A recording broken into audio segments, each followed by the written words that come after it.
In this challenging environment, we are really pleased to have delivered another quarter of competitive and profitable growth. Our domestic consumer business grew by 9% with 3% underlying volume growth. Both value growth and volume growth were ahead of market. Just to point out, and some of you will remember, that in the base year, which is March quarter 2013, we had an extra sale which was linked to the transport strike expected at the end of the quarter. And therefore, when you look at our March quarter 14 performance, on an intrinsic basis, our underlying volume growth is about 4%. Coming now to our segments, let me start with soap and detergents. So soaps and detergents had another quarter of healthy performance. Our soaps business grew in double digits, led by price growth. If you look at our brand portfolio, then Dove, Pears, Lifebuoy and Breeze, all of these performed particularly well. Our laundry business also grew well, led by Surf, and our mass market brand Wheel, which we had relaunched at the end of 2013, stepped up growth during this quarter. Coming now to personal products, and let me first start off with skincare. So skincare grew well in this quarter, albeit in a soft market. Really pleased to say that Fair & Lovely, our flagship brand, which we had relaunched a couple of quarters ago, with the best ever formula and supported by a really strong activation in the market, has stepped up growth and has done well in this quarter.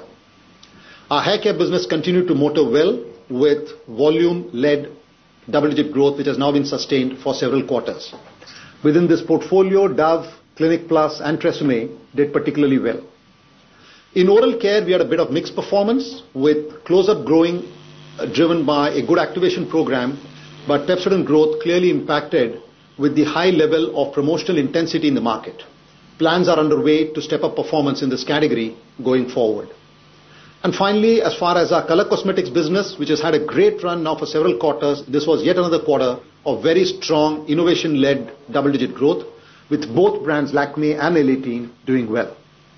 Coming to our foods and refreshments portfolio, beverages growth was clearly led by tea, which had another quarter of volume-led double-digit growth. Coming to packaged foods, Kisan had a step up in growth both across jams and ketchup, while in our ice cream business, both Quality Walls and Magnum reported really strong growth, with Magnum now being extended to 4 more cities after a very successful pilot in Chennai last year.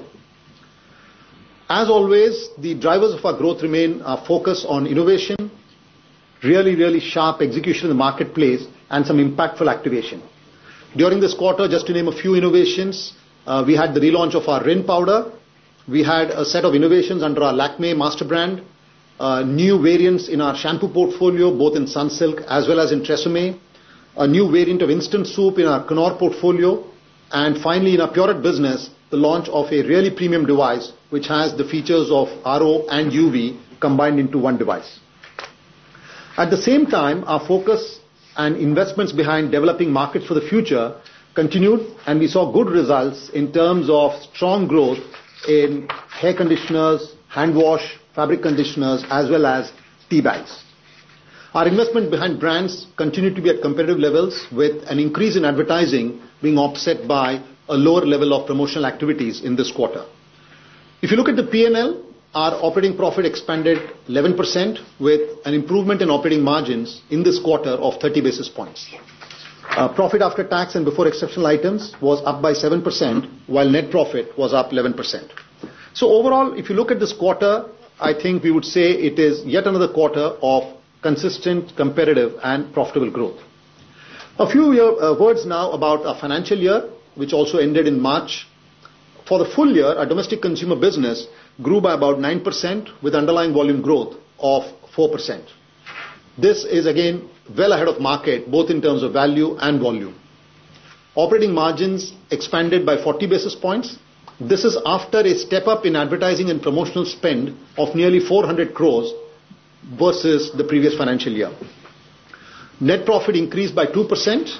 This growth was impacted by the large property disposal that we had in the base year.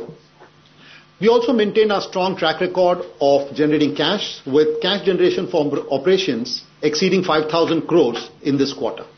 So overall, when you look at it, I think we continue to make good progress in strengthening our leadership positions building our brands and building our capabilities. And financial year ending March 14 reflects that our strategy is on track and it's delivering the results.